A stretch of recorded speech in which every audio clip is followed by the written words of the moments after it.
Hello and welcome back to my channel. So today I'm back in PowerWash Simulator today to finally try and hopefully finish cleaning the playground. Because yeah, this one's taken like I think 3 episodes so far. I think this is the 3rd one on the playground. So hopefully I should be able to get through it today. I mean, I managed to get through 25% last time, and now I think I've only got like 17% to finish. So yeah, might as well get straight into it. So let's get into the job, and I'll check the volume as usual with my surefire test of just spraying the water and adjusting my volume on my end. But yeah, a good amount to talk about today. Also got a load more kind of viewer questions and comments as well. Got a good amount this week as well, so that was great. So yeah, a load of things to talk about. So I think what I might do is I might get to like 90%, and then I'll then I'll go to like the viewer questions and stuff. And hopefully that'll give me enough time to talk about stuff. So yep, that is way too loud. There we go, it's a bit quieter, so I can hear myself think. So yeah, I mean let's firstly work out where I'm actually going to be doing. So I think it's just this kind of top half here now that needs doing. So yeah, where should I work on first? I guess kind of like some of the flooring. I mean, is this kind of, yeah, so I guess this has like the underside and the upside, so I might do that bit first. But the first thing I'll just kind of address is that I mean, it was partially the reason why the Minecraft video took so long to come out, because that took a bit of a while to come out, and also why my Twitter's now on private. Essentially some stuff happened, and essentially I've now made the decision to make my Twitter private. Also, I'm not going to be mentioning like anything to do with my family on the channel, really on any kind of public social platforms anymore, which, to be fair, like, to be honest, is just kind of like a sensible thing to do, to be honest, not to like, you know, mention anyone kind of like personally or anything like that. I think yeah, you know, I just think it's kind of just a better way to move forwards anyway. But it was also the reason why the Minecraft video took a bit of time to come out, because some stuff happened and I needed to take a little bit of a break. So yeah, so that's just to let you know. And yeah, unfortunately now the Twitter's on private. So I mean, you can still follow it. It just means you have to like wait for a like to request for me to accept the request. So but yeah, I mean, I'll still accept people on it. It's just that it's mainly because the Twitter's where I like kind of I also kind of talk about like, you know, the mental illness and stuff like that, and so yeah, there's certain people I don't want to see that. So yeah, so all the rest of them are still public, because that'll just be pretty much just sharing stuff from my channel. But yeah, with the Twitter, that's now set to private. So yeah, I mean, I guess sorry about that. I mean, it's a shame that I have to do that. I mean, the other option would have been like to create a separate Twitter, but I don't know, I just kind of want it all to be on the same thing. But I mean, you know, as I say, you know, if you request it and you look like a legit account and not a bot, then should be fine. Or if, like, you know, you pop over a message or whatever, and yeah, then I can accept you. The only thing with messages sometimes is that it, for some reason, it goes into like message requests and not like actually, you know, it doesn't give me a notification for it sometimes. So sometimes it takes me a while to see the messages, but you know, I'll probably eventually get around to it, you know. Or you just keep trying to request until I say yes, I guess. I don't know. Yeah, so that's that bit of, I guess, housekeeping out of the way. So yeah, I mean, I guess, how have I been doing? I mean, a little bit better, like a little bit worse. Like, well, not a little bit. I mean, there's been, it feels like things like keep happening that like kind of keep getting in the way of progress in a way. But I mean, progress has been made. I mean, over this last week, it's kind of been the first week. I mean, obviously the week isn't up yet, but it kind of feels like the first week where like I've managed to get everything in for therapy. So as in like, all the behavioural activation stuff so far this week's been successful, which has been good. I think the only downside to that is that it's made it a little bit more exhausting, I think. Oh yeah, I've done these under bits, I was just checking. Yeah, though it's made it like a little bit more exhausting in a way, like I felt more tired, more kind of drained in a way, but it's, you know, it's probably because I've been putting a lot more effort into getting all those things done. I've managed to, this week now have like a shower 3 times a week, so that was good. Managed to get my shaving in 3 times a week, toothbrushing, all that stuff, video production, things like that. But yeah, I think it's just, that's just taking its toll a little bit, but I think it's just more a thing of me just kind of like getting used to it in a way, getting used to the behavioural activation stuff. Which will probably take a while, but I think because originally my plan for next week on the behavioural activation was going to be bringing in like tidying my room, for like having 1 day a week to tidy my room, and then also have every maybe like couple of days try and like get in touch with someone, like message someone and just get in touch with friends or whatever, or maybe like kind of like friends who I haven't really talked to as often and stuff like that. So yeah, that was originally going to be the plan for next week, but I think actually because of like the tiredness levels, and one thing that keeps getting in the way is that if I don't wake up on time, it kind of like puts me on the back foot for the rest of the day. So I was thinking possibly for next week instead is trying to get some sleep stuff in, and to be honest that might go for like the next few weeks because there's like a lot of things to put in for sleep, but trying to get more of like a bedtime routine in and stuff like that. So I think that'll be the plan for next week, and hopefully I can, because I think sometimes the problem with sleep is even if I sleep for the right amount of time, I don't get like, I guess like good quality sleep. Like I never wake up feeling rejuvenated in a way, so I feel like trying to get that in, it'll hopefully give me more energy, which means it can hopefully help me do more things, but also keep all the rest of the stuff that I've already got in place still in place, but then also try and work on some sleep stuff as well, which should hopefully help and be a good thing. But yeah, that's pretty much all of it with therapy. And also, I looked up as well, and apparently, I can't remember if I mentioned this in one of the last videos, but apparently, like, CBT can actually go up to 20 sessions. So I could actually be having CBT for a lot longer than I thought. But I guess it just depends, like, it could be different for the CBT I'm having. But, like, so far, I've had, like, no indication from my therapist that it's going to be ending anytime soon. So I'm assuming it could go for a bit, maybe 15 sessions, maybe 20, I don't know. But yeah, I'll take it for as long as I need. I think it's just more of a thing now. I think my therapist said this in possibly our last session, is that I've kind of now learned all the techniques. It's now just kind of putting them all in place in a way. That's the thing that I kind of need to do at this point. So yeah, and it's working relatively well. It's just, as I say, it's like this week's been quite draining because of it. So it's more like trying to get all these things in, but also it not like drain me completely, because otherwise that's not a very sustainable way to move forwards. I think that's just getting used to it, to be honest, and just keep pushing at it, keep trying at a steady pace, and hopefully it'll work out. And also I've got my fit note, hopefully that'll be renewed for another 8 weeks, mainly because I feel like by the end of that 8 weeks, to be honest, I feel like I might have job searching back in my plan anyway. So I think just for like this extra 8 weeks, just to get everything in place, and then honestly, because I feel like it'd be like end of June when it will be due up. If I get it, I'll have a But basically what happens is when you apply for a fit note is a doctor will look it over. Fortunately, it was funny because the first time I did the fit note, they said that the doctor would check it over, and essentially it's the doctor will check it over, and then they might need to call you or they might not. They need to call me last time because I requested it for a year when they don't actually do it for a year. I didn't realise that, but so yes, then I got it for, well, it was 2 months, but that actually turned out to be technically like 10 weeks. So with this one, I've just requested it for another 8 weeks. But yeah, the first time I requested it, I got it like the doctor's appointment thing would have been on the day when I went to the pirate event at Alton Towers. So yes, then I had to like cancel it, reapply for it, and then say I'm not free on this date, so they could give me another one.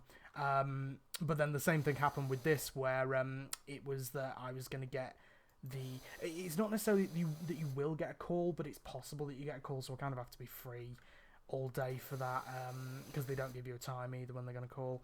But yeah, the call came through on well, it said the doctor would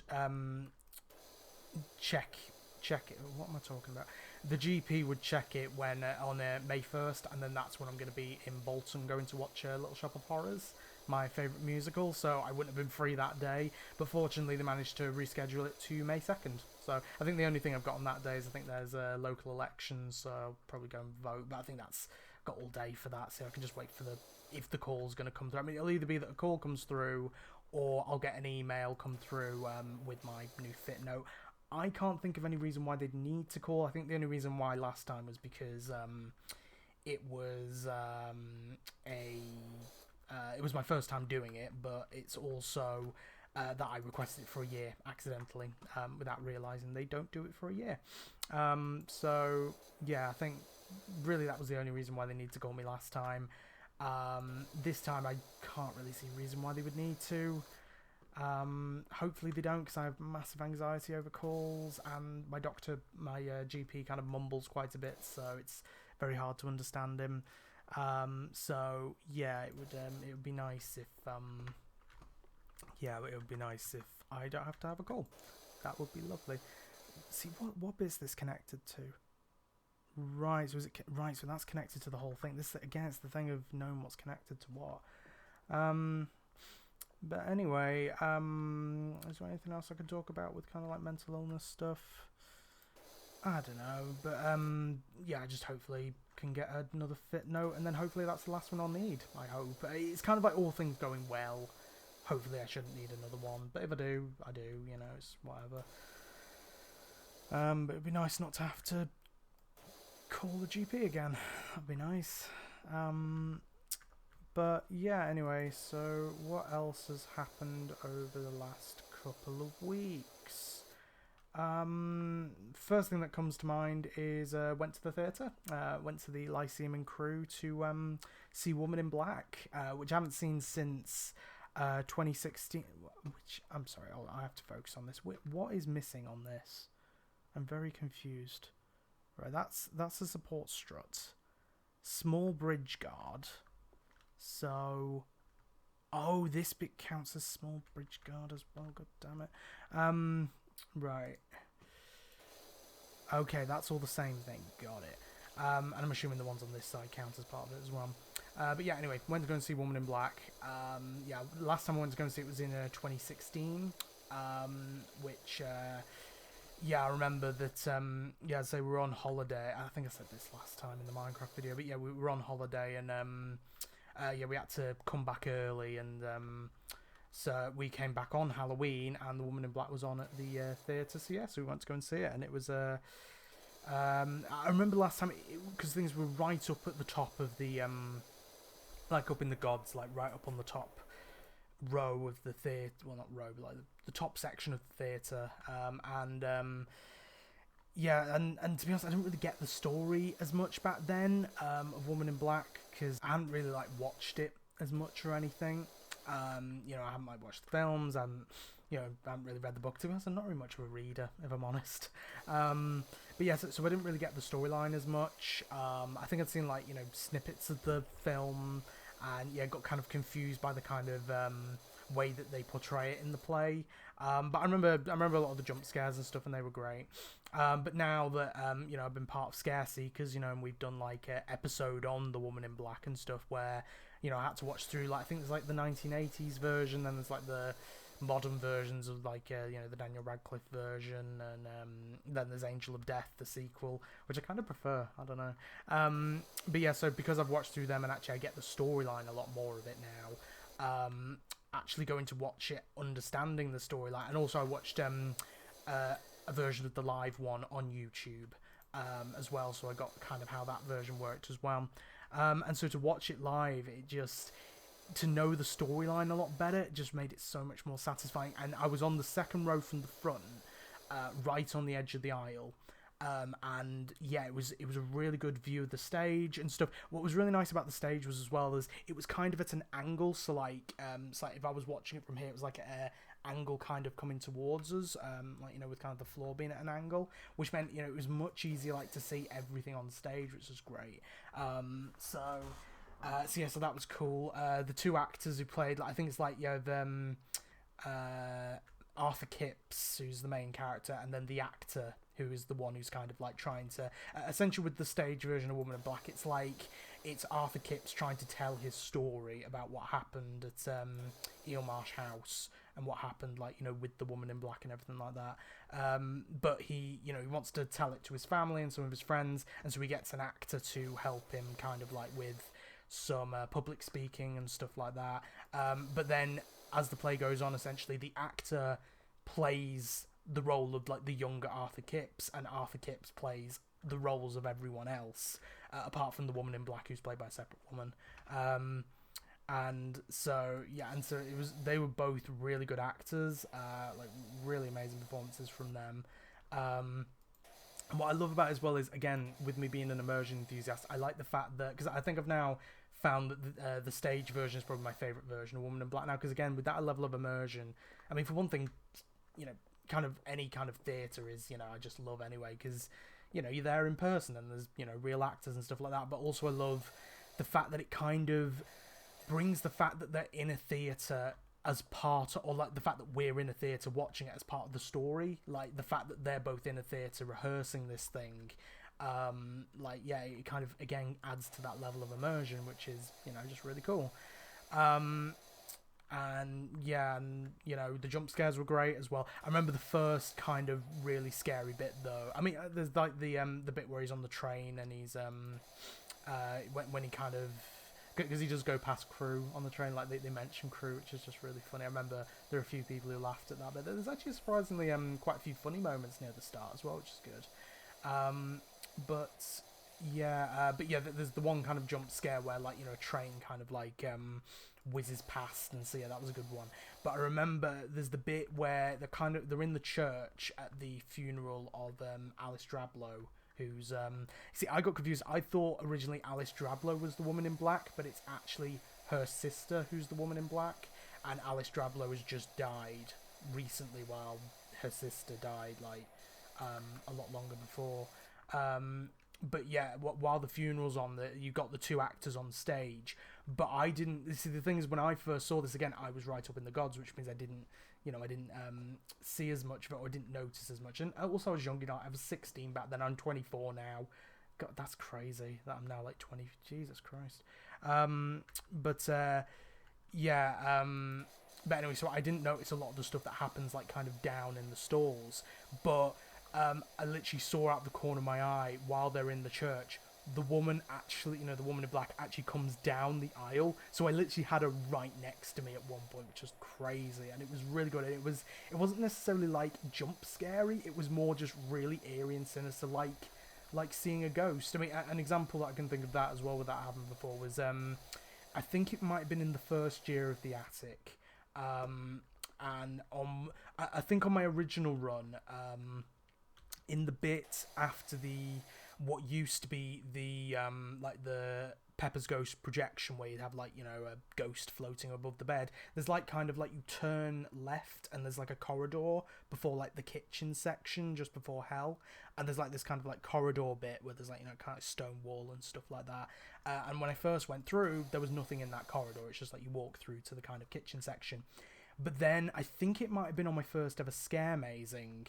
I then was at the front of the group for the Attic, and I then went down that corridor and I saw the governess at the end of the corridor, and it was so freaky because obviously on that first run I didn't see her at the end of the corridor, and that's what I love about like Scaremazes as well, is that every run can be different. So you might see an actor in one place on one, but then you might see them in another place on another, and that's what I love. And it felt very kind of ghostly, like she was just standing there and then she just kind of like sidesteps into the kitchen area, and it was like, yeah, it was so creepy, and it really felt like ghostly, which is great. And it was kind of the same with this, where it felt like, she really felt like a ghost, the Woman in Black. It was great. So yeah, that was really cool.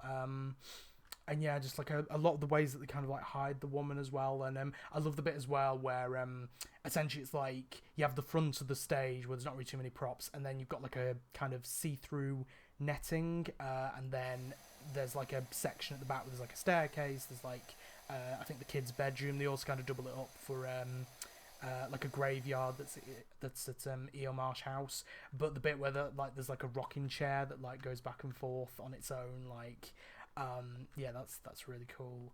And then there's one point later on where the woman's actually in the rocking chair, and then she like jumps out at the netting, which is, yeah, it's just really cool.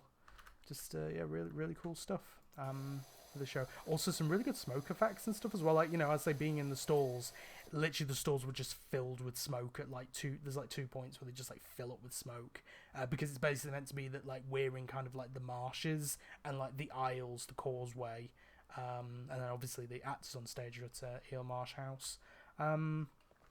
But yeah, you know, just really great performance. There was I think there was like a girl behind me or something who like kept like screaming at different points, which was, yeah, that was just funny. But yeah, you know, it was just a really great, solid performance. I'm really glad that I went to go and see it again, because yeah, so I think it was kind of a more fulfilling performance to watch as well, now that I actually kind of know everything that's you know, I know the storyline and stuff like that. You know, yeah, it just makes it much more fulfilling to watch.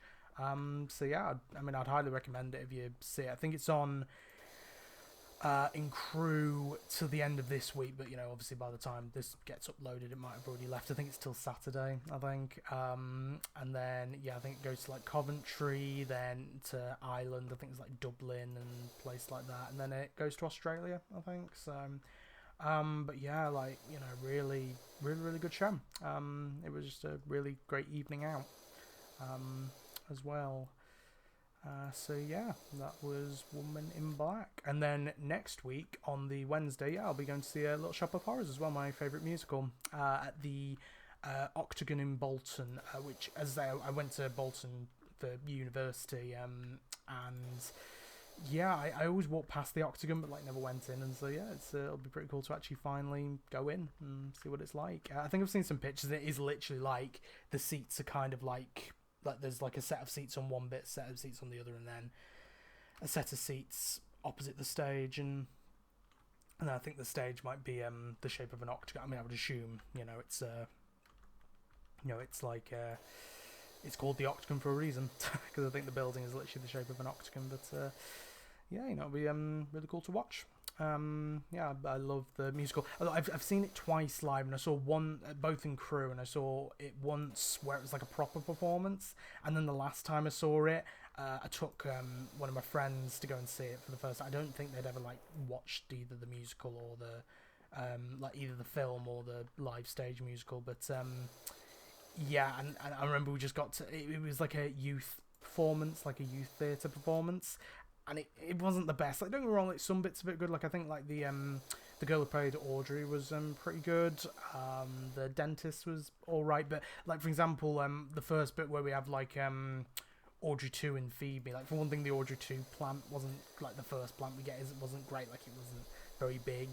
But then also the guy doing the Audrey 2 voice, I don't really know whether the voice was too bad, but the problem is when he was singing for like Feed Me, he wasn't in time at all. Like it was just completely out of time. It was almost like, oh, I could do this better. But yeah, so I saw that one, and I don't know, like it kind of got a little bit better as it went on, but it was like you could tell it was a youth performance. I think it was their first one as well, so that's like fair enough. But yeah, I think from now on, if there's like youth performance, I'm like, you know, might give it a second thought before going to see it. But no, I think this one's going to be like a proper performance of it, which would be great. And it's always really good to like think about or like ponder how they're going to do the plant and stuff, you know. Which is why I was a bit disappointed by the youth performance one, where it's just like yeah, it wasn't a great plant. Well, I can't remember what the like the bigger plant was like, but the first plant wasn't great, to be honest. But yeah, it should be exciting to see. But yeah, it's my favourite musical. Like not only because it like has the horror elements to it, it's also I just really like the music in it as well. I just think it's really good music, kind of like 60s, kind of like I don't really know what you call it now. Like I don't really know what the style is, to be honest. Kind of like a doo-wop style. I don't know, something like that. But yeah, it's just a really good musical. Right. And yeah, I'm looking forward to it. I think probably like my favorite songs, like the dentist one. I kind of love dentist, and like any of the Orgy 2 songs or the intro song, the Little Shop of Horrors intro. So anyway, so we've got a few more things to do. So side guards. So I'll try and do them in order. To give me an order to do them in. What else have I been doing recently? More LEGO Dimensions. Been playing more of that. I've now got up to the Wizard of Oz pack with the Wicked Witch of the West. I remember, I think that was actually the first pack I got, like, outside of the starter packs. I think it was literally like we went to like Asda one time, and I literally just looked at all the packs they had there, and thought which one was the one which would like help me most in the game, because the Wicked Witch of the West has like for starters as the adventure world, obviously, so that's a new adventure world that I had, but then she also has like flying, she can blow up silver Lego objects, she has hypnotism, stuff like that. Then yeah, that was quite a useful one to get. But yeah, I was up quite late last night. Well, not too late. I think it was just more that I was just really tired was the thing. Like I went to bed at like normal time. It was just like I was just really tired, so I just stayed up while I was still tired, working through some of it. But yeah, I can't wait till I get back to the like the Doctor Who level pack and stuff, because yeah, the amount of what one of the things I really love about LEGO Dimensions as well is that how like faithfully it handles some of the franchises and stuff. Like it puts in like so many like really good details, which I really appreciate all the time. Right, so the roofs. So does that include? Yes, it does. So it includes this bit as well. So we'll do, and then I'm guessing, yeah, they're the support struts, right? So we'll do, yeah. Oh no, there's part of the tower roof as well. Okay. But yeah, so yeah, that's one of the things I love about LEGO Dimensions is just really, yeah, really faithful to the source material, which means like loads of references that you can get, which are just great.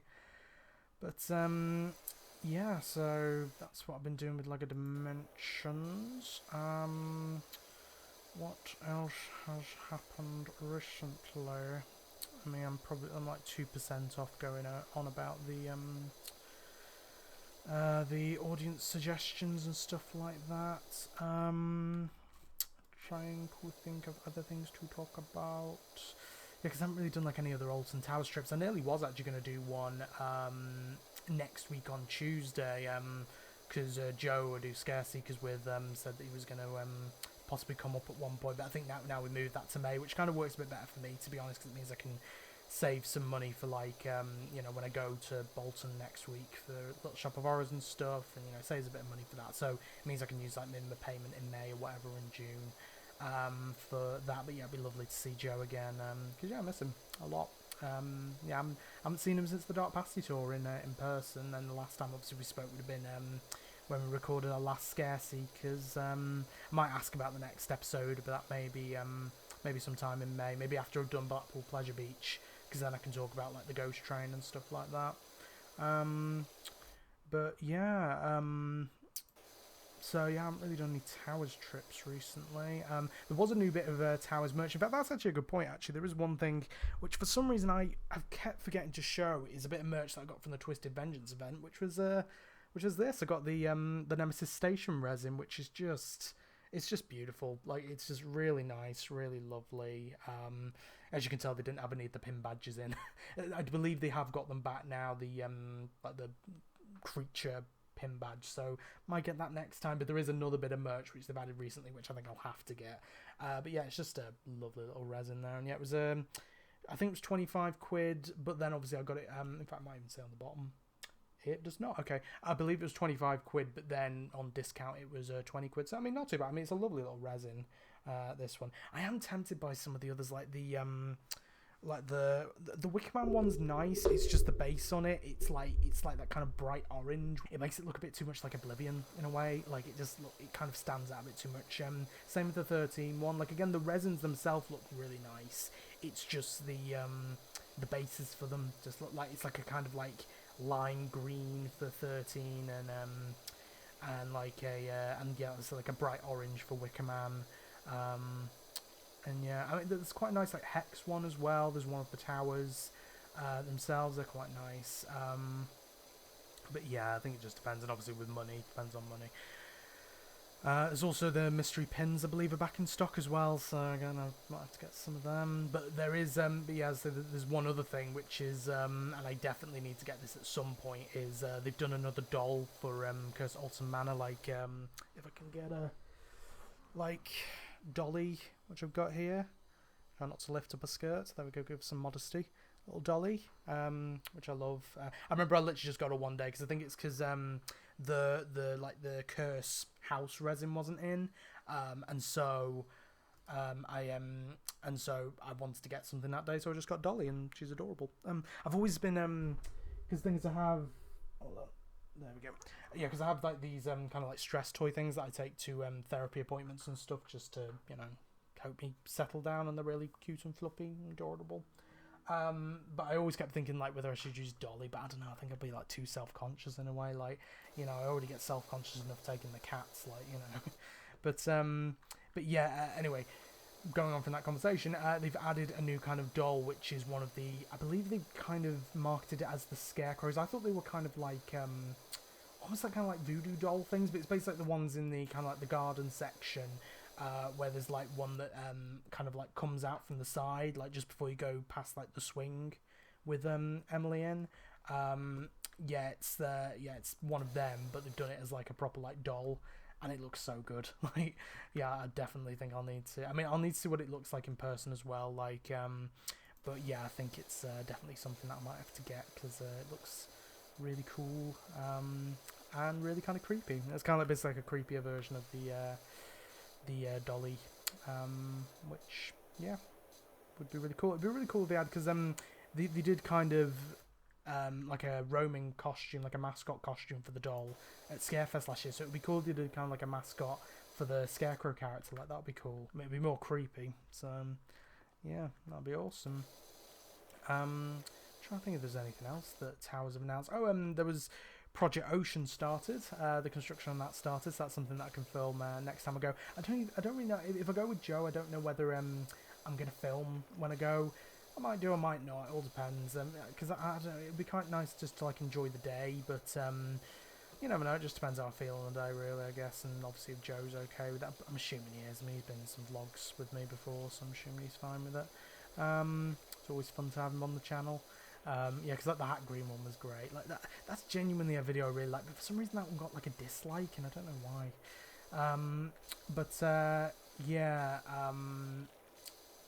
So Project Ocean, that started.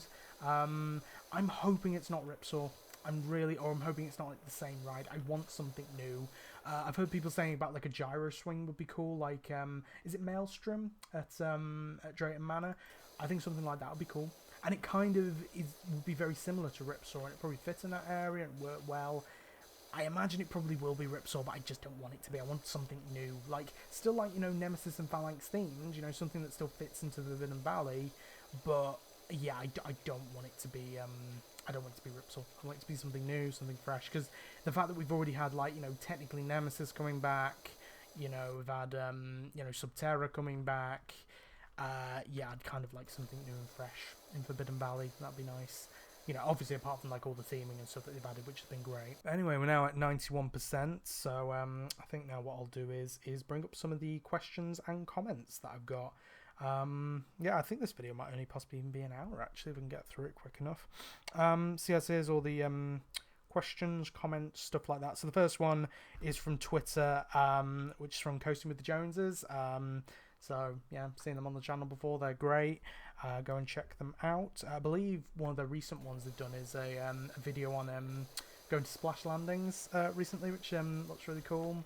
So, yeah, that'll be a cool one to go and watch. Like that, I think it was like the first visit in the hotel. And some of the visits that they've had to the Alton's House Hotel in the past have just, I don't know whether it's just like bad services or just a lot of bad luck, but yeah, like they've had a lot of kind of like shockers in the past. But fortunately it seems like the one at Splash Landings was good. I'm gonna go and get the ladder because I need to pick it up, and then I'll read their comments finally. I'll get around to it eventually. But yeah, anyway, so they said, because I posted that it was going to be a PowerWash Simulator video, they said, all I can say is that if you ever want to do PowerWash Sim IRL, I know a large patio that needs doing. So, Yeah, I think that's probably Andy saying that, saying that he wants his patio doing. I don't know. Depends on the price. I mean, they pay you in game. Might as well, add to the immersion and pay me in real life. But yeah, I mean, it would always be nice to visit at some point. See the Jones household, because I've already visited Mike and Stace and stuff, and that was really cool. So the next one is a couple, because I got a few kind of double questions as well. A couple of questions in one, so that's cool. So these ones come from Chloe, the Altonville actress, played Cindy in Tiny's Revenge and stuff. So she gave a couple of questions, which was, if you could make your own scare attraction, what would you do? Which I thought was a really good question, because I do actually have loads of ideas. I won't go too in depth with them because I think I said this in one of the Minecraft vids before, but yeah, I don't want people stealing my ideas, so I won't go I don't know how in depth I'll go, but yeah, I've got. I mean, I guess if I'm saying them here now, then that means no. But then again, people might still steal them. I don't know, I could say them here, and then if anyone does steal that idea, then I can just say, hey, I said it in this video. I might at least say the names of them. I might as well, because they're good names, I feel like. But yeah, I've got loads of ideas for scare mazes and stuff that I've thought of in the past. Sometimes I've also thought of ideas of if I was to ever own a scare park or something, if I was ever to bring back mazes that parks don't use anymore, so bringing back the Sanctuary, or bringing back Carnival of Screams, Boiler House, something like that, things that I would do to keep them the same and to keep them different, stuff like that. But I think with this I'll just explain the ideas that I have for general mazes. So I have a few ideas.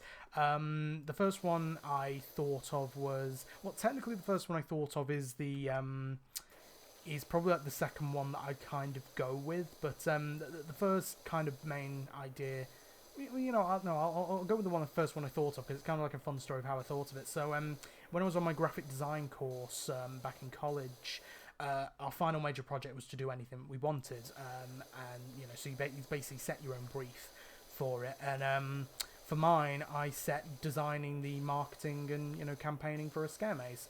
And so I designed my own. Well, I didn't really design the scare maze. I didn't design the route. I didn't design any of the rooms. It was more just kind of the posters and marketing that I designed, some merchandise, things like that.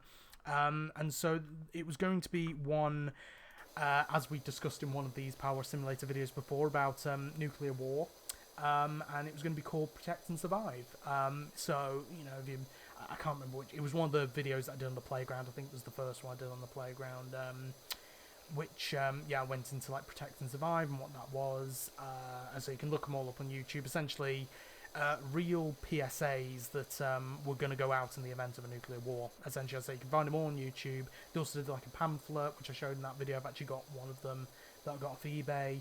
And yeah, I was essentially thinking of doing a maze actually based off that original, that kind of PSA thing, but instead of it taking place in the 1980s, whatever, it's kind of a modern day version of it, or kind of a futuristic version, where instead of just the PSA pamphlets, the PSA films, actually having kind of PSA droids in a way that would kind of give you the information and stuff about what to do in the event of a nuclear war and stuff like that, kind of PSA androids. Kind of the idea I've had for it was if you watch Doctor Who, there's the episode The Beast Below, which has these monsters called the Smilers, where it's essentially they're in these booths, and then their face will turn around 3 times, and then when they get angry, they kind of come out of the booth and stuff like that. I was thinking something similar to that in a way. Oh God, I just got jump scared by the gnome again over there in the corner. Jesus Christ. But yeah, it was essentially an idea of having these kind of PSA droids in this bunker, and essentially the nuclear war's already happened and the bunker's kind of derelict, and you're having to go through with these malfunctioning PSA droids and stuff, which you kind of have the same kind of monotone voice as the Protect and Survive PSAs, but you can also have some recreated versions of the PSAs on TV screens and stuff like that. Maybe have them go into darker topics and stuff like that, more kind of creepy things, like not just the general advice you get, but also have it go into some creepy horror stuff. so that was kind of like the first idea I came up with, which was for my college project. Like I made some like really cool kind of like twisted versions of the Protect and Survive logo, which was really cool. Like I put it onto like some t-shirts, some mugs and stuff, and one really cool one that I did, because I found a website where you can basically like put your design onto like any merch, and one of the ones that I had was like a big logo outside a building, and so yeah, that would have been like the logo for the, you know, the actual scare maze, which would have been really cool. But yeah, I've still got all those designs, so you know, I can always, you know, if I ever want to do something with them, I can. Then the next one I thought of was a maze called the Parlour, which would be kind of like based in a funeral parlour, where essentially you'd have like a load of like creepy Undertaker characters. You'd have to go into like, you know, you'd start off in like a pre-show in like kind of like the funeral parlour like reception waiting room, and then you'd be sent down to these like catacombs where like you have to like go along like a long corridor, similar to like what they did with Terror of the Towers, What Lies What Lies Within, yeah, that was the right one, where you had like the monks, where you had like the corridor where you had like these monks, which some of them were mannequins, then one of them was real, doing that similarly but with like some Undertaker characters in a way. Would have been really cool. And then like, you know, going into kind of like different rooms of a funeral parlour, I guess, you know, like going into like the morgue, the crematoria. I was thinking like the finale would be cool, like in the crematorium, where you have to go like past like a bunch of like burned bodies and stuff, and you have to try and like escape without being burned or whatever. Obviously not actually being burned. I mean, I guess you could use some like fire effects and stuff, but I mean, because that just kind of reminds me of I remember with Altonville Mine Tours originally, one of the ideas was in the final corridor, with like, you know, like the final skin corridor after the jar room and before the finale in the shop. They were originally planning on having the walls be like give you like static shocks if you touch them, which I don't know, like that feels like it goes a little bit too far. I mean, you know, actually getting like electrically shocked, like you know, obviously it wouldn't be too harmful if it's just like static shocks, but still, I don't know, like feels like it would be a bit too much, like too much immersion, I guess. But yes, that's my other idea, the funeral parlour. I've also come up with like songs that could like similar like with Altonville, where it has like The Most Beautiful Girl as the soundtrack for it. I thought like I've thought of like, you know, ideas for like soundtracks for the mazes for them, but I won't go into them because yeah, I don't want to as I say, I don't want to have people take my ideas, because like with the next idea that I'm talking about, it's very close to Stitches, because when Stitches came out and there was one of the songs that they use in the queue line, which is the song that I would have used for this maze, but it's a maze called Ragtime. It's kind of like the most fun idea I have, essentially, and I came up with this before Curse at Alton Manor, but it kind of, I guess it's kind of like the idea of Curse at Alton Manor, but like instead of focusing on Emily, it's more kind of focusing on the toys in a way, like the different kind of toys and like a big doll's house, essentially. But yeah, I came up with this idea like way before Jewel closed, and yeah, essentially have it being like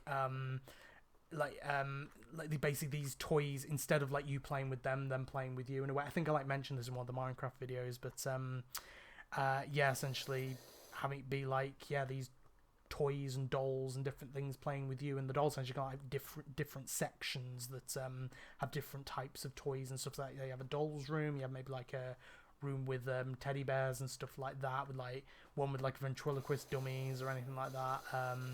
I always thought that with I mentioned about my kind of fear of the show Bagpuss. I was thinking possibly having like a giant Gabriel the Toad in there. Like you just hear some like eerie banjo music, and then suddenly you turn a corner, it's just like a massive frog. Like that would have been cool. But yeah, but kind of like the idea of the name is like that all the kind of toys and stuff come to life and come possessed during this thing called the Ragtime, where like, you know, they all kind of come together. I thought of an idea for a pre-show with like having like a similar kind of voiceover to like the one from Hex, in a way, that kind of like deep voice in a way, but having it kind of like doing a countdown, and then like, you know, doing a countdown like multiple times, but then at one point his voice kind of gets cut off by like a little like girl's voice or something, and then like everything in the room comes to life, and then you go into the maze. Like I thought that would be quite a fun one, because it has like many kind of, there's so much variety you could do with it. You know, you can have loads of different types of characters, dolls. I always thought that it'd be cool if like some like the walls were like patchwork, where like you could have like flaps where like things can kind of open up, and like you could have like toys like kind of reaching out from them and stuff. So yeah, that's like a really fun one that I thought of. And then I kind of thought of like a kids one, like kind of more of a family attraction, called I don't really know whether this would be the final name I'd put for it, but it was Project Ghost, which I just thought it kind of like, it's a simple name, but also kind of like one that's, quite kid friendly in a way.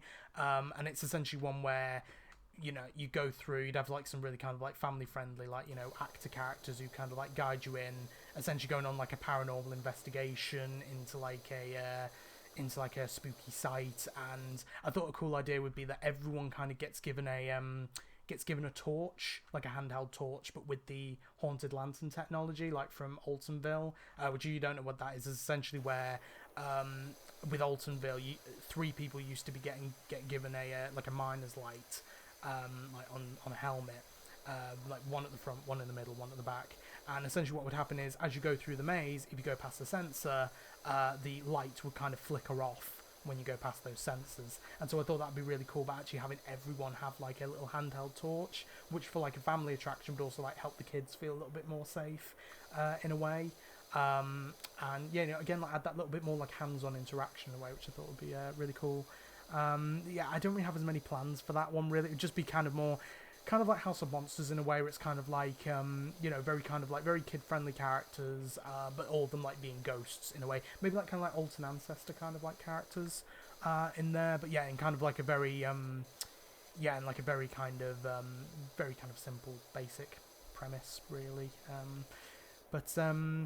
Yeah, and then the other one which I've kind of thought of, essentially it's mainly come around from doing Tiny's Revenge, is that because I kind of preferred the original Altonville quite a bit, I kept thinking of, like, because I kind of sometimes feel like it would have been better if they just made Tiny's Revenge just its own thing, not like linking it to the Altonville mines whatsoever. Like, maybe still have it being like the Altonville, like for example, Altonville goes back to Field of a Thousand Screams, where that took place in Altonville. You had like the Altonville Motel. Like, maybe have it be like in a different kind of location, but still have it be in Altonville. And so I thought of like a different idea for Tiny's Revenge, essentially, called In the Name of Love, which is a really cool title that I came up with, where essentially it kind of, instead of being in a mines, it would be in like a gasworks in a way, almost like a boiler house sort of, and you still have kind of like the character of Tiny, but I kind of thought of changing the name to Joey. I don't know, it just sounds like it sounds like it's kind of less of like a snatcher name, more of like just like a real like serial killer name in a way, but kind of also going into still having like a lot of the victims and stuff. I thought of like the character Cindy still being there, because she's just such a great character, but like still having those victims, but going into the idea of giving a bit more motivation to the character of Joey, or like the Tiny stand-in essentially, because I mean Tiny does have a certain motivation, like his family's been taken by the police, he wants his revenge and stuff like that, but I was thinking it could more be like the going into the kind of the idea of him not like looking beautiful enough, because that's kind of the whole idea of the original Altonville, is that the family don't look beautiful enough, so they have to wear these skin masks. And so I thought the idea of that Joey, he tried to go out with like a lot of these women, tried to ask them out really nicely, but then because he didn't look, maybe he had like some form of like condition or whatever that didn't make him look nice, is that he got rejected like really harshly by a lot of these girls. And so essentially that he would essentially like takes a lot of them to this gasworks, and he wears like similar to Tiny's outfit, like a gas mask, boiler suit, stuff like that. And he essentially, he has them, instead of having it in the Altonville mines, having it in this kind of like gasworks, and as the title suggests, him doing it in the name of love. So have it kind of be this kind of twisted, kind of like mental kind of version of love in a way, where he thinks he's doing all this stuff just to try and be in love with them, but actually he's hurting and torturing them. And again, have the same kind of Stockholm syndrome thing with some of the victims in a way, and I think also have like maybe some like maybe have like some more kind of male victims as well, like have like some of the boyfriends or whatever, like that'd be cool, like or and yeah, have I always thought one scene that would be cool would be like I think it might be in Texas Chainsaw Massacre where they have I think there's one scene in it where they have like this the main victim in it kind of tied up to a chair at like a dining table, and you have like the rest of the the kind of, I don't know the family in it, I haven't watched it, but I've seen a clip of this where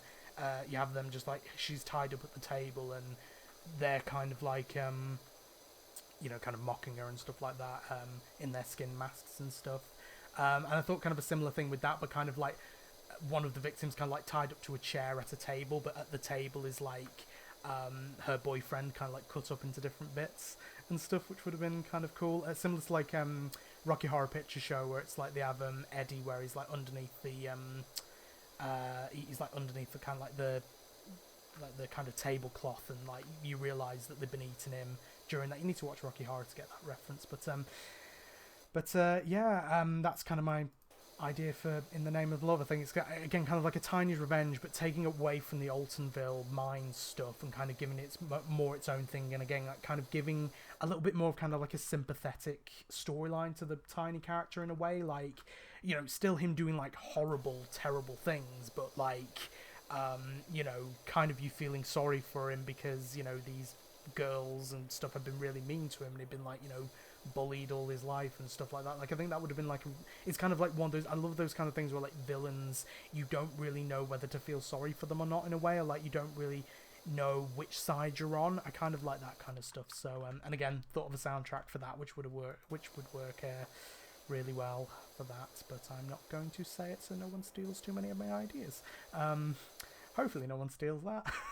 If I find out next year Towers do something in a gasworks with a character called Joey, then I know that they've stolen my idea. Although to be fair, it's got a lot of the same kind of things as Tiny's Revenge. I'd say kind of the design of Joey would be very similar to Tiny.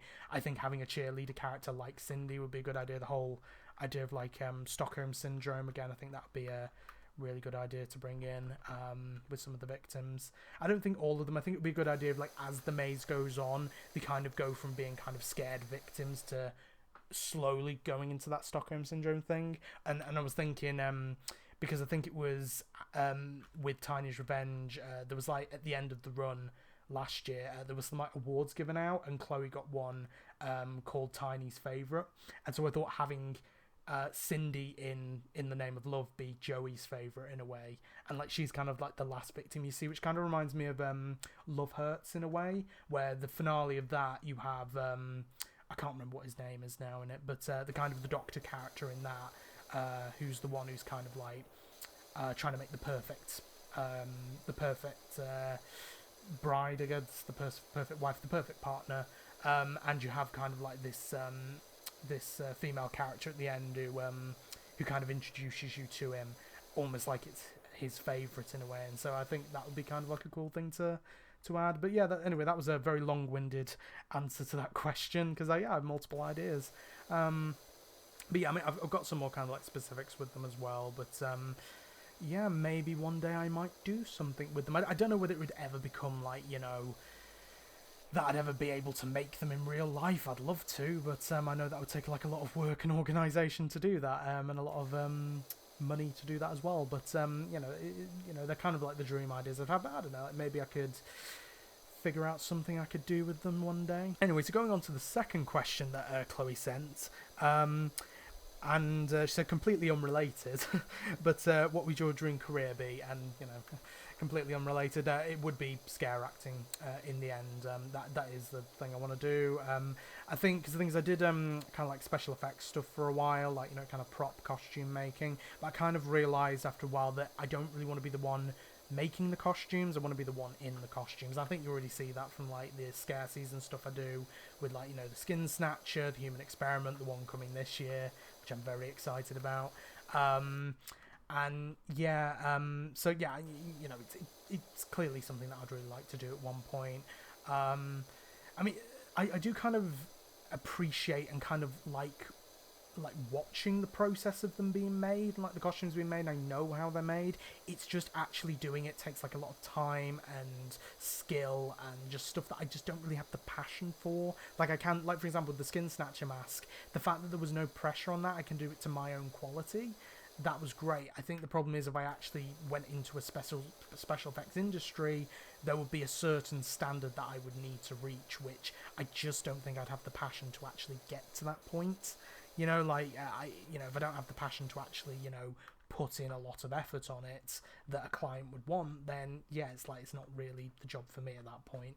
But yeah, it would definitely be scare acting. I think the thing that's stopping me at the moment, I mean, for one thing, it would be when I get into employment, it will be starting off with things essentially just to get money, so that means, I actually can, live. But yeah, so working in like jobs that I feel like I'm able to do and that are really basic, simple. I think as my work coach said to me recently, like jobs where it's like you can go and do your day's work and then come back home and you don't have to think about any of it. I think the other thing with scare acting though is from a lot of the kind of the testimony that I've heard is that while it can be a very fun job, it can also be a very demanding job because there's a lot of it's like there's a lot of stuff you have to deal with. You have to deal with a lot of like loud noises constantly throughout the day.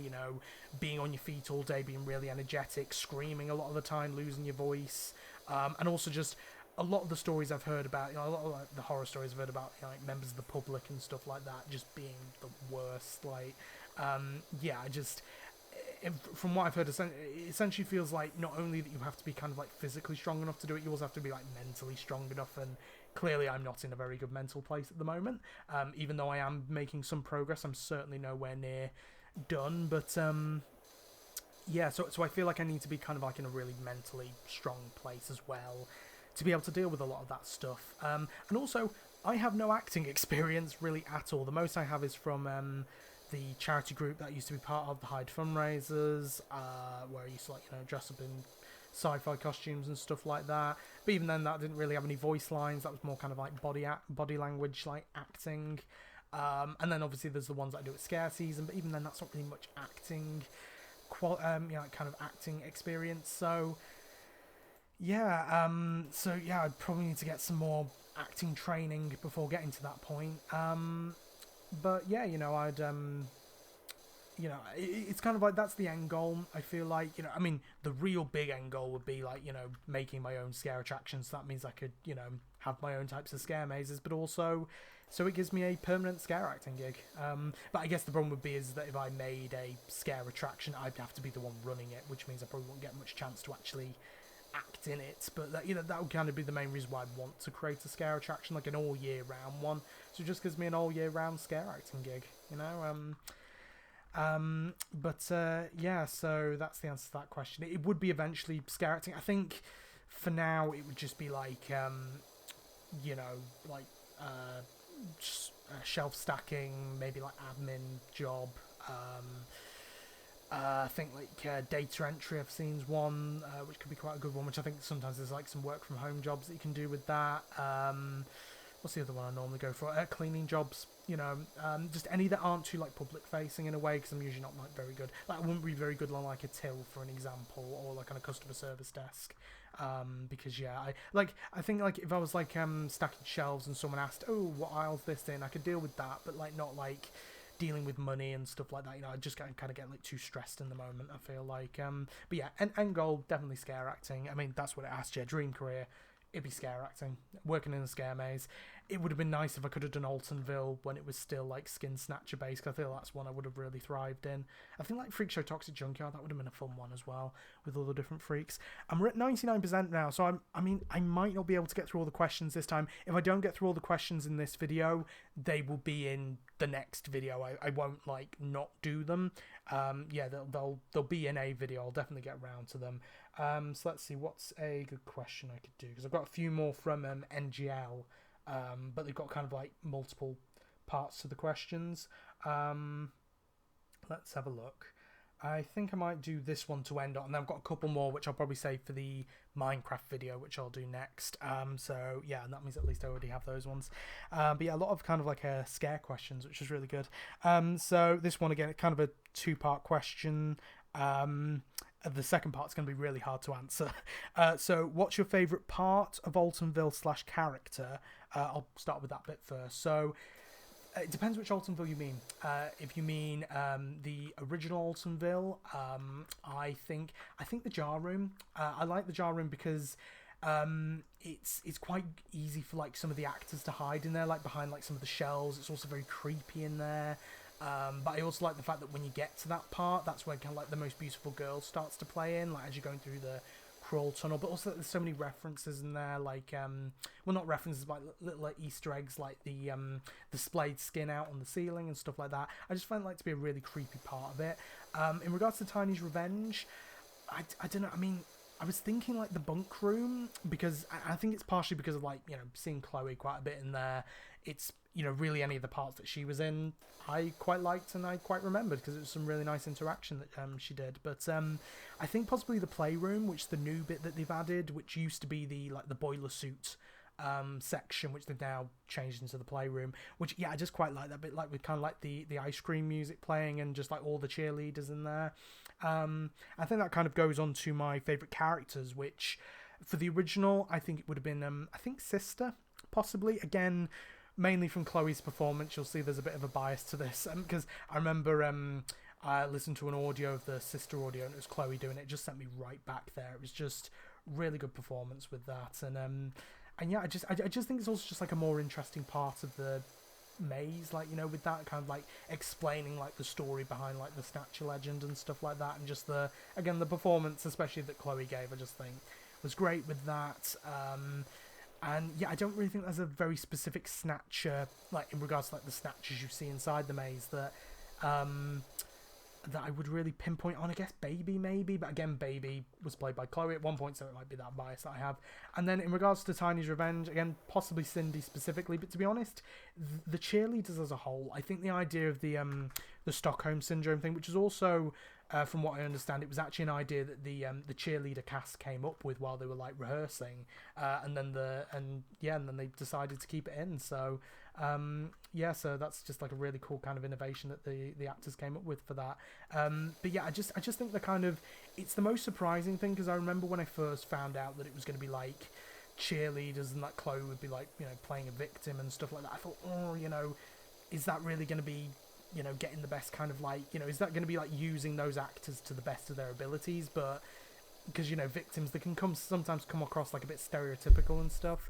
But I think the whole Stockholm Syndrome idea made them, I feel like, the best character in there, because it just gives them that completely, like, you know, it gives them a much more interesting kind of storyline for them in a way, you know, and makes them much more interesting characters. And again, I had some of the best interaction from them. I think with Tiny, the problem was the costume was very restrictive from what I understand, and so yeah, it was very hard to kind of get any kind of expression from them, and also I just didn't really find them I found them creepy with the gas masks, but I found the skin masks much more terrifying, I feel like. And I think that's just kind of like a personal preference for me.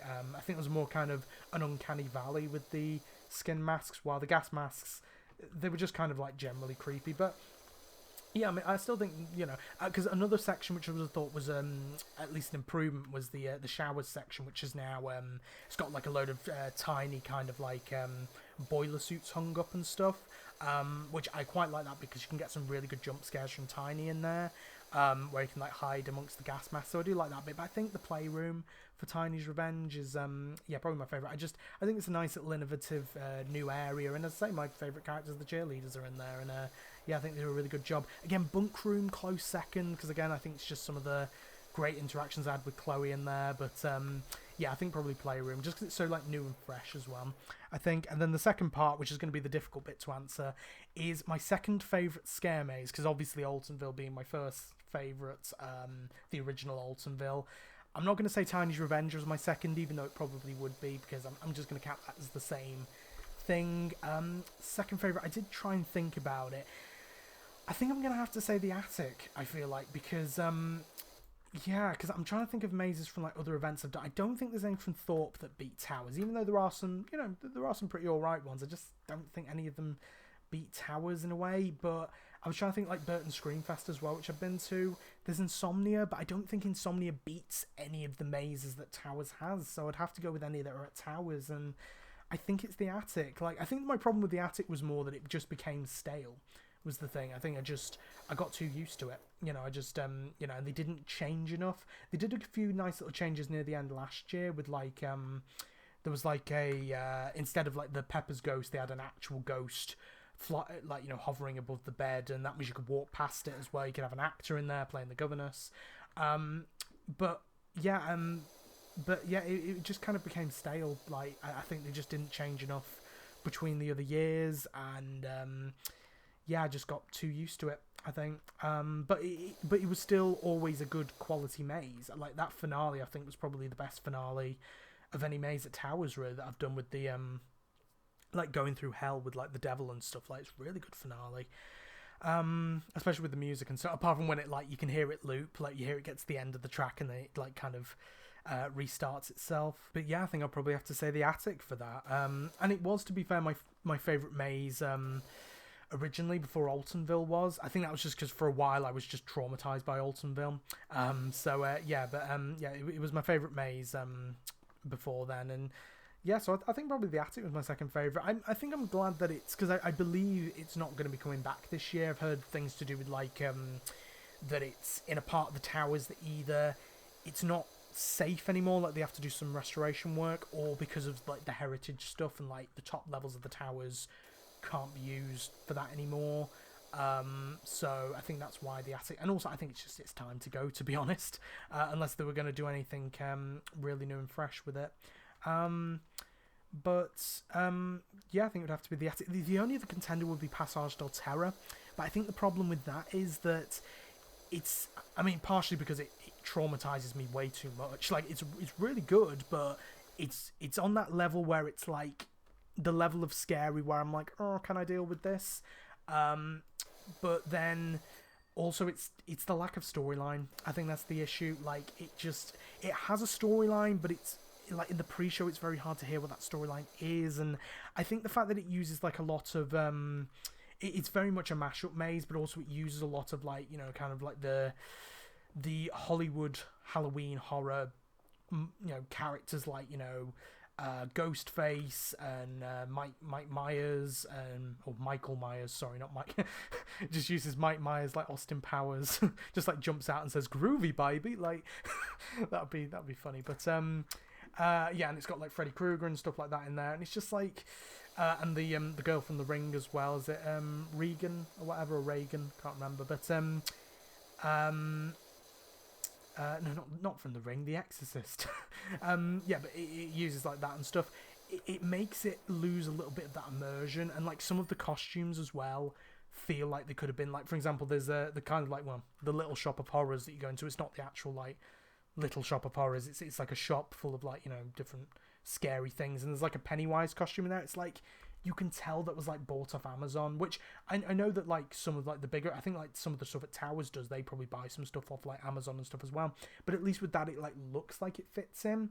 With some of the stuff in Passage del Terra, it looks like this could have, you know, you can tell some of those things were specifically bought. And I think it's harder to kind of hide that when you're using, like, well-known characters like Michael Myers, Freddy Krueger, Ghostface, Pennywise, stuff like that. It's a lot harder to kind of, like, hide that. And so, yeah, but I mean, Passage del Terra is still a very good maze. It would certainly be, like, in my top 5. But I think, yeah, second favourite has to be the attic. I feel like it's a strong maze. It's just they needed to freshen it up. I feel like with Altonville, it was a maze where it wasn't very easy to remember the layout and stuff, and where I think probably because it had, like, some of the biggest rat runs, like, in any maze at Towers, it helped them, like, make the jump scares fresh and stuff, because you didn't know where the snatches were going to come from. While with the attic, it's very linear in where the jump scares can come from and stuff. So yeah, that's all the questions answered for today. As I say, the other couple that I got, I'll do another post probably for the Minecraft video, but also the other couple I've got, they will make the priority for next time, so they'll be the first ones that I'll answer. I probably should have done them a bit earlier, but yeah, anyway, it leaves me some for next time, you know, so that means you know, if we have a quiet time of not getting many responses, at least I have a couple, which also have, I think, a couple of questions each as well. Yes, that's all the playground done. My voice is going now, and we're only, how long are we into this? An hour and 10, okay, so that's not too bad, but yeah, my voice is going. See how it looks lovely and clean now. But yeah, and I think I spent way too long on that question talking about my own scare maze ideas. Like, I have so many ideas. Yeah, maybe one day I need to do a thing talking about what I kind of, if I was to like redo mazes that have already been, like what I would kind of do to improve them. Maybe that's a conversation starter that I could talk about. Someone ask me that, please, because I'd love to answer that. Anyway, so yeah, so now I'll go on to escape. God, I'm tired at this point. Come on, there we go. Watch me whiz around in my little Christmas outfit. It's April now. Jesus, there we go. I forgot. Wait, am I in my Christmas one? No, I think that's just the normal one, isn't it? But yeah, there we go. So, super job on the playground dirt finder. This is Park Warden. Looking at it now, I'll admit there may have been some odd fleck of dirt here and there. I've been spending 3 episodes on this. This is not just a speck of dirt. And aren't there just so many colours in this world? Too many, perhaps. I was going to take that a different way, but never mind. Anyway, you've got those bleating. I cannot read at this point. Anyway, you've got those bleating worry warts off my back. You might want to go see a doctor about that, mate. And for that, I cannot thank you enough. Okay, so that's done now. Next time, there's 2 options to go for. There is a golf cart and there is the detached house. I don't know whether I should just do the golf cart as one episode. It depends how long it takes. I don't know. Like, maybe if the golf cart takes less than half an hour, I might do that as just one. If it takes more than half an hour, I'll do it as one episode. If it doesn't, I'll start cleaning the detached house. Maybe just do like the first 25% of it or something. I don't know. And yeah, just see how that goes. But yeah, anyway, so that's that done. I might as well buy some stuff from the shop now so I don't forget. Let's see what we can buy. So we can get the medium duty. So let's get that, because this will also make the process a little bit quicker of cleaning as well, because it'll make the dirt clean off a little bit quicker. So let's see, we can buy a Urban X U2 turbo nozzle, so basically just like the next level of each nozzle. So essentially that's the extension that's the extension. That's the PowerWashers. That's the name of the PowerWashers, the Urban UX2. So yeah, let's see. So let's get the short extension for that, the long extension, and I don't have enough money for the soap nozzle, so we won't be getting that. Then we can get some cleaning liquids, some cleaning fluids. So we'll get, multi-purpose, wood cleaner, multi-purpose, and then now run out of money. Yay. And then, I probably won't get much of the cosmetics at this point because I've only got $6. Probably very close to my bank account now. I've got a good bit in my bank account at the moment. But, anyway, that's the PowerWash Simulator video done. The playground finally done. So next time we will be doing I remember the name of it. Probably the golf cart. See how long that takes. Then maybe move on to the detached house. The next video will probably be the Minecraft one. As I say, I'll do the questions, comments, post again. Probably like the day before I'm going to record it. So again, I'll kind of like leave it a day to get the responses from that, and I'll make sure to prioritize those 2 that I missed for this one, because there's some really good questions and stuff. So yeah, until Minecraft Take 2 episode 6, I think, I will see you next time. Bye.